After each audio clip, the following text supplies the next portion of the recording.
kandi ubwo wasanga uri aho utazi ko utu tubuto duto cyane turi guhindura ubuzima bw'abantu benshi. Mu minsi 30 gusa, chia seeds cyangwa graines de chia zishobora guhindura igogorwa ryawe, kugabanya ibiro no kongera imbaraga z'umubiri wawe mu buryo butangaje.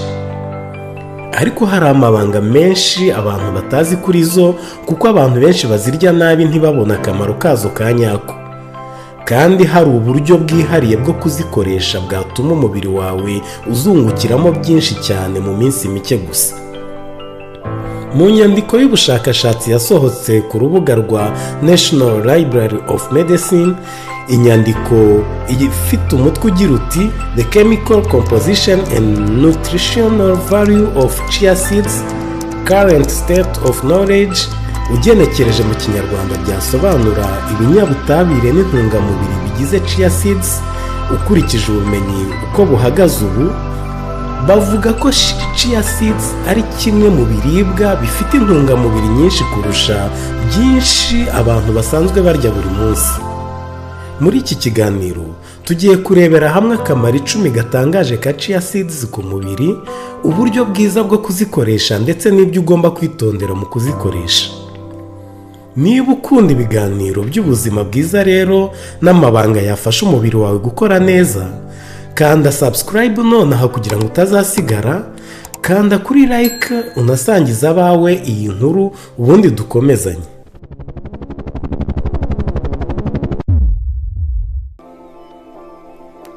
Muraho neza abantu b'utuntu tw'ubwenge, ikaze cyane kuri channel yanyu. Niba ari ubwa mbere ugeze hano, turagushimira cyane kuko uri kumwe natwe uyu munsi. Kuri iyi channel dusangiriraho ibiganiro by'ubuzima, imirire n'amabanga yafasha umubiri wawe gukora neza buri munsi. Uyu munsi rero tugiye kuvuga ku biribwa abantu benshi bari gukoresha cyane muri iki gihe. Ibyo ni Chia Seeds, utubuto duto ariko dufite akamaro kanini cyane ku mubiri. Noneho reka duhite twinjira muri aka kamaro 10 gatangaje ka Chia Seeds ndetse n'uburyo bwiza bwo kuzikoresha kugira ngo umubiri wawe ubashe kuzungukiramo byinshi. Akamaro ka mbere ka Chia Seeds nuko zifasha umutima gukora neza. Chia Seeds zikungahaye cyane ku binyabutabire bya omega 3 fatty acids na alpha-linolenic acid, bikaba bifasha kugabanya cholesterol mbi imwe twigeze kubona mu biganiro byabanje yitwa LDL, no kongera ndetse cholesterol nziza ariyo HDL. Bikaba binafasha kugabanya inflammation mu mitsi y'amaraso no kurinda umutima indwara zifata imiyoboro y'amaraso. Ubushakashatsi bwagaragaje ko abantu barya ibirimo omega 3 kenshi bagira ibyago bike byo kurwara umutima cyangwa stroke. Uburyo zakoreshwamo rero nubu: wafata ikiyiko kimwe cyangwa bibiri bya Chia Seeds ukabishyira muri yawurute cyangwa smoothie ya avoka n'umuneke, cyangwa ukabishyira mu mata y'ikivuguto. Ubundi ushobora no kuzisuka kuri salade. Icyo bifasha rero umubiri ugira kuzenguruka kwiza, gutembera kwiza kw'amaraso, kandi umutima ugakora neza. Icya kabiri nuko Chia Seeds zifasha mu gikorwa cy'igogorwa. Chia Seeds zibamo fibre nyinshi cyane. Izo fibre rero zikoroshya igikorwa cy'igogorwa, zigafasha amara gukora neza, zikarinda constipation cyangwa impatwe, kandi zigafasha gukomeza bakteri nziza zo mu nda. Iyo Chia Seeds zishizwe mu mazi, zirekura ibintu bimeze nk'urufuro bifasha amara kunyuramo neza ibiryo. Urugero rw'imikoreshereze hano: washyira ikiyiko kimwe cya Chia Seeds mu kirahuri cy'amazi, ugategereza hagati y'iminota 10 na 20 kugeza zibyimbye, ukongeramo indimu cyangwa ubuki, hanyuma ukabanywa. Inyungu ku mubiri: inda ntibyimba vuba kandi umuntu ajya ku musarani neza. Inkuru nziza ya gatatu: Chia Seeds zifasha kugabanya ibiro. Fibre nyinshi ziba muri Chia Seeds zituma umuntu yumva haza igihe kirekire, bigatuma ataryagaguzwa kandi akirinda no kurya ibirengeje urugero mu binyamasukari. Iyo zigeze mu nda rero zirabyimba cyane, bityo zigafata umwanya munini mu gifu. Urugero rw'uburyo bwo kuzikoresha rero hano, wavanga ibiyiko 2 bya chia seeds mu gikombe cy'amata, ukabireka nijoro muri firigo cyangwa ahandi hantu hakonje, mu gitondo ukongeramo imbuto nk'umuneke cyangwa inkeri. Ibyiza byabyo rero ni uko birinda kurya bya hato na hato cyangwa kurya birenze. Ibyo rero bifasha mu kugabanya ibiro. Icya kane, chia seeds kandi zifasha kugabanya umuvuduko w'amaraso. Chia seeds zibamo magnesium, potassium na omega 3. Ibi byose biri hamwe bifasha imitsi y'amaraso kwaguka neza, bigatuma amaraso agenda neza kandi umuvuduko ukagabanuka. Abantu bafite hypertension bashobora kungukirwa no kuzirya mu buryo buhoraho. Uburyo bwo kuzikoresha ni ubu: wazisuka mu isupu cyangwa ukazivanga na salade cyangwa ukazishyira muri ji wateguye iri naturel isanzwe. Icyitonderwa, chia seeds ntabwo zisimbura imiti yo kwa muganga, ahubwo zunganira ubuzima bwiza. Ku mumaro wa 5, chia seeds kandi zifasha kugenzura isukari iri mu maraso. Hano fibre ziri mu chia seeds zituma isukari iva mu biryo itinjira vuba mu maraso, bityo isukari iri mu maraso ikagenda buhoro kandi neza. Ibi ni ingenzi cyane ku bantu bafite diabete cyangwa abashaka kuyirinda. Urugero rw'uburyo wabikoresha: washyira chia seeds muri porridge cyangwa ibyo twakuze twita porridge ariko ubundi byitwa oatmeal. Ikindi, ushobora no kuzivanga mu mugati uyu bita pe complet cyangwa whole grain. Ingaruka nziza ni uko bituma umuntu atagira inzara yihuse cyangwa gucika intege nyuma yo kurya. Icya 6 ni uko chia seeds zongera imbaraga mu mubiri. Chia seeds zibamo proteine, healthy fats ariyo mavuta meza, magnesium ndetse na fer.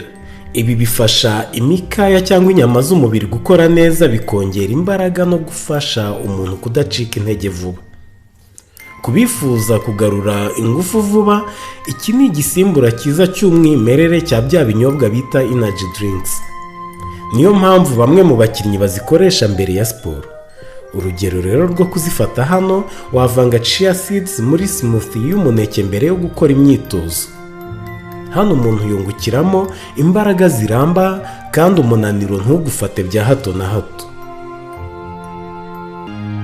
Icya 7 ni uko chia seeds zikomeza amagufa n'amenyo. Ubushakashatsi bwavumbuye ko chia seeds zirimo calcium nyinshi kurusha n'amata.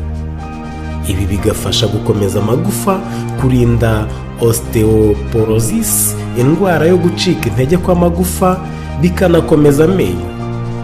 Harimo kandi phosphorus na magnesium bifasha calcium gukora neza.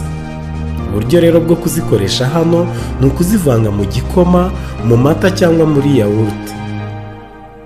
Abazikeneye cyane hano rero ni abana, abagore n'abageze mu zabukuru. Icya 8 ni uko zifasha ubwonko gukora neza. Omega 3 iri muri chia seeds ifasha kwibuka, gutunganya intekerezo no kugabanya stress ku bwonko. Nanone ubwonko bukeneramo amavuta meza abamo kugira ngo imitsi yabwo ikore neza. Urugero hano rw'imikoreshereze ni ukuzongera mu mutobe w'imbuto cyangwa muri smoothie yawe ya buri munsi. Inyungu ivamo hano ni uko ubushakashatsi bwasanze ko bifasha gutuza no gutekereza neza. Akamaro ka 9 ni uko zirwanya inflammation no gusaza kw'uturemangingo. Chia seeds zirimo antioxidant nyinshi zirwanya free radicals, ibinyabutabire twabonye ko bisenya ingirangingo, bityo zikarwanya kwangirika kw'ingirangingo cyangwa selile. Ikindi ni uko icyo gihe nyine zifasha no kurwanya gusaza vuba. Ikindi ni uko inflammation yibaye nyinshi ishobora gutera diabete, umutima, kanseri zimwe na zimwe cyangwa ububabare bw'ingingo. urugero rero rwo kuzikoresha hano: gufata chia ukazishyira mu mata, ukazireka zikabyimba zikazana urufuro, ubundi ukazirisha imbuto nk'inkeri cyangwa izindi mbuto. Ibi rero bituma umubiri uramba kandi uruhu rugasa neza. Icya 10 nuko chia seeds zifasha uruhu n'umusatsi kuba byiza. Amavuta meza abamo ndetse na antioxida bifasha uruhu kugira ububobere, kugabanya uduheri two mu maso no gutuma umusatsi ukomera. Omega 3 ibamo ifasha kugabanya kumagara k'uruhu. Rero uburyo bwo kuzikoresha hano bukaba kunywa chia water buri munsi, mbese amazi arimo chia seeds, cyangwa gufata chia seeds ukazivanga mu mutobe. Icyo gihe rero uruhu rurarabagirana kandi umusatsi ukagabanya gucikagurika. Niba ugeze hano rero biragaragara ko hari byinshi uri kwigira muri iki kiganiro. Mbere y'uko tuvuga ku buryo bwiza bwo kuzikoresha ndetse n'ibyo ugomba kwitondera mu kuzikoresha, andika muri comment akamaro kagutunguye kurusha utundi kugeza ubu. Kandi niba utarakanda like, wabikora nonaha kugira ngo YouTube isangize abandi aya makuru ashobora gufasha ubuzima bwabo. Dore rero uburyo bwiza bwo kuzikoresha n'ibyo kwitondera. Tangirira ku kiyiko kimwe ku munsi niba utarazimenyera, ubundi unywa amazi menshi kuko fibre nyinshi zibamo zikenera gufashwa n'amazi cyangwa zikenera hydratation. Ntukarye chia seeds zumye ari nyinshi icyarimwe kuko burya zirabyimba cyane. Ikindi ni uko abafite ikibazo cyo kumira cyangwa indwara z'amara bagomba kugisha inama muganga mbere yo gukoresha chia seeds cyane. Ikindi cyo kwitonderwa ni uko chia seeds zitagomba gufatwa nk'umuti, ahubwo ari ibiribwa bikungahaye ku ntungamubiri zifasha gushyigikira ubuzima bwiza no gukumira zimwe mu ndwara. Nk'uko tubibonye rero, chia seeds si utubuto dusanzwe, ni ibiribwa bifite ubushobozi bukomeye bwo gufasha umutima, ubwonko, igogora, amagufa ndetse n'ubuzima bw'umubiri muri rusange. Ariko ikintu cy'ingenzi ni ukuzikoresha neza kandi mu rugero rukwiye. Niba wakunze iki kiganiro rero, kanda like, ukore na share na subscribe niba bwari ubwa mbere, kugira ngo ukomeze kubona ibiganiro by'ubuzima bifite amakuru yizewe kandi afasha ubuzima bwa buri munsi. Mu kiganiro cy'ubutaha tuzaganira ku buzima bw'imitekerereze, aho tuzareba impamvu hari bamwe ubwonko bwabo butinya gutenguha abandi kugeza n'aho biyibagirwa, ibyo bita kuba people pleaser muri iki gihe. Ntimuzacikwe. Murakoze cyane kubana natwe, naho ubutaha mugire ubuzima bwiza.